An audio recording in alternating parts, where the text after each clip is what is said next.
여러분 안녕하십니까? 다니엘서 10분 강해 103번째 시간입니다. 오늘은 다니엘서 11장의 6번째 강의로 거쳐 넘어지고 다시 보이지 아니하리라 라는 제목으로 우리 말씀을 나누겠습니다. 다니엘서 11장 16절 오직 와서 치는 자가 임의로 행하리니 능히 그 앞에 설 사람이 없겠고 그가 영화로운 땅에 설 것이요 그 손에 멸망이 있으리라. 남방왕 이집트와 북방왕 시리아에게 수백 년간 짓밟힌 유대인들은 그들의 희망도 잠시 로마라는 더 무서운 괴물을 맞게 됩니다. 하나님의 보호를 떠나면 이 세상은 항상 더 포악한 세력의 지배하에 놓이게 됩니다. 이 예언은 그 정복자의 정체를 네 가지로 설명하고 있습니다.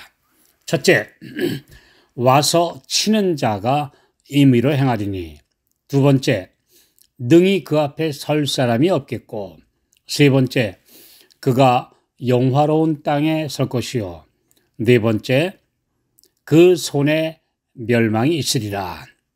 이 정복자는 주전 168년 그리스를 멸망시킨 로마입니다. 이때로부터 세계 역사상 가장 강력한 철의 나라인 로마가 다니엘 7장 7절의 표현대로 모든 나라를 닥치는 대로 먹고 부서뜨리고 발로 밟아버리는 무서운 짐승으로 등장합니다. 남방왕 이집트와 북방왕 시리아가 오랜 전쟁을 하다가 시리아가 이집트를 거의 점령할 즈음에 이르자 이집트는 로마에 구원을 요청하게 됩니다.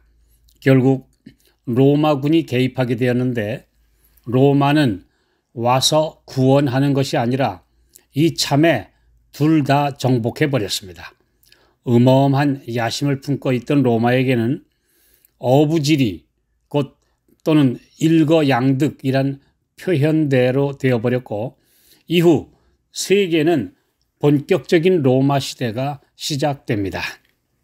BC 64년에 로마는 시리아를 정복하여 로마의 총독이 다스리는 일개 주로 편입시켰고 63년에는 폼페이우스 장군이 예루살렘을 점령하여 영화로운 땅에 설 것이라는 예언대로 로마의 지배하에 두었습니다.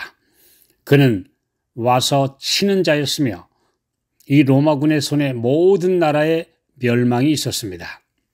유대인들은 북방왕 시리아와 남방왕 이집트의 침략에 시달리며 그들의 자치정부를 가지기도 했으나 동족인 하스모니안 가문의 통치는 너무도 부패하고 잔인하여 유대인들은 외세보다도 더 심한 폭정에 신음하고 있었습니다.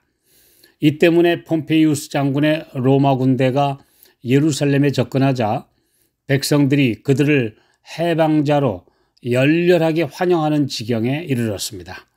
오죽하면 침략군에게 성문을 열어주며 맞아들이기까지 되었을까 그 당시 상황을 생각하게 됩니다. 바벨론, 페르시아, 그리스, 로마로 이어지는 이 4대 맹수 제국의 지배하에 있던 유대인들의 700년 가까운 시대는 옛날 이집트 곧 애굽의 노예 생활하던 역사와 비슷한 식민 통치의 역사입니다. 하나님의 섭리로 포로에서 귀환하여 성전을 건축하고 예루살렘 성을 완공하여 나라와 종교를 다시 세웠으나 오래가지 않아 형식주의와 타락으로 인해 주변의 맹수들에게 아무 힘도 없는 먹잇감으로 전락한 것입니다. 이것이 하나님의 택한 백성이라고 하는 이스라엘 백성들의 슬픈 역사입니다. 그뿐만 아니라 그들이 오랫동안 그토록 꿈꾸고 노래하며 고대해왔던 메시아가 오셨지만 완고하게 거절함으로 그들은 더 참혹한 운명을 맞고 말았고 결국 만국의 백성들이 되어 전 세계에 흩어지고 유랑하는 비운의 주인공이 되고 만 것입니다. 아모스 5장 18절 19절 화 있을진저 여호와의 날을 사모하는 자여 너희가 어찌하여 여호와의 날을 사모하느냐 그날은 어두움이요 빛이 아니라 마치 사람이 사자를 피하다가 곰을 만나거나 혹 집에 들어가서 손을 벽에 대었다가 뱀에게 물림 같도다. 유대인들의 회개 없는 형식적 신앙과 제사의식, 그릇된 선민의식, 그리고 교만과 자부심 등은 택한 백성인 그들을 버림받게 한 원인이었습니다.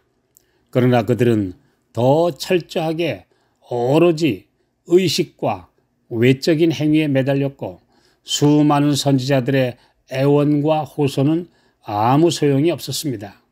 마지막으로 하나님의 아들이 직접 오셔서 이들에게 참된 신앙이 무엇인지를 가르치시고 몸소 보여주셨음에도 완고하게 끝끝내 거절하고 말았으며 결국 사탄의 지배하에 들어가고 만 것입니다. 다니엘 11장 17절 그가 결심하고 전국의 힘을 다하여 이르렀다가 그와 화친할 것이요 또 여자의 딸을 그에게 주어 그 나라를 패망케 하려 할 것이나 이루지 못하리니 그에게 무익하리라. 로마의 두드러진 지배자였던 율리우스 카이사르, 영어로 줄리어스 시자라고 하죠.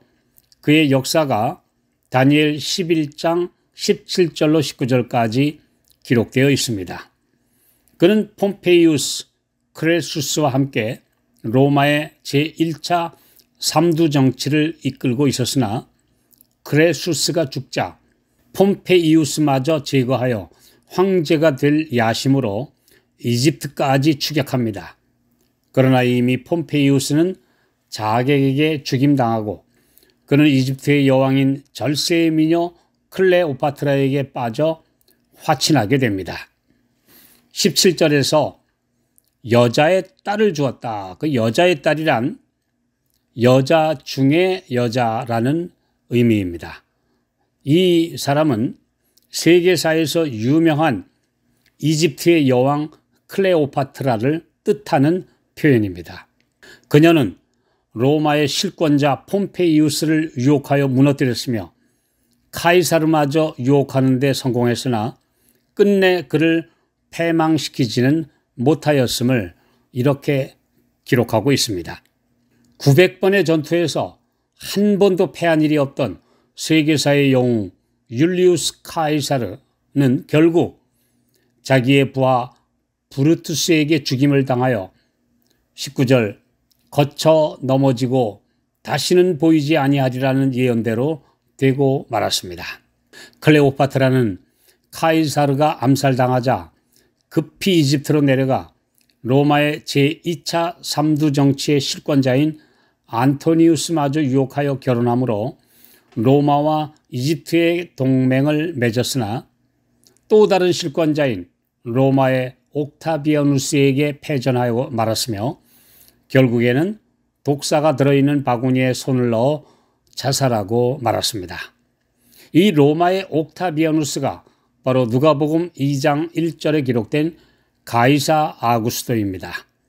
그는 원로원에서 존엄자라는 의미인 아우구스투스라는 칭호를 받고 로마의 첫 황제가 되므로 로마 제국 시대를 연 인물입니다. 클레오파트라의 코가 한치만 낮았어도 세계의 역사가 달라졌을 것이라는 유명한 말이 있듯이 로마의 새 거물을 유혹하는 데 성공한 이 세기의 미녀는 결국 비극적인 최후를 맞고 말았습니다. 다니엘 11장 19절 거쳐 넘어지고 다시는 보이지 아니하리라. 이 구절은 세계사의 영웅 율리우스 카이사르를 가리킨 유명한 예언입니다. 인생의 거물과 미인들의 역사는 실로 허무합니다. 최강국 로마의 역사도 실상을 보면 아무것도 아닙니다. 결국 인생은 자기 마음대로 살지만 결국 거쳐 넘어지고 다시는 보이지 아니하는 그런 인생들의 허망한 역사에 불과합니다. 성경은 인생의 삶을 똑바로 보고 가치 있는 삶을 선택하도록 우리에게 가르쳐 주고 있습니다.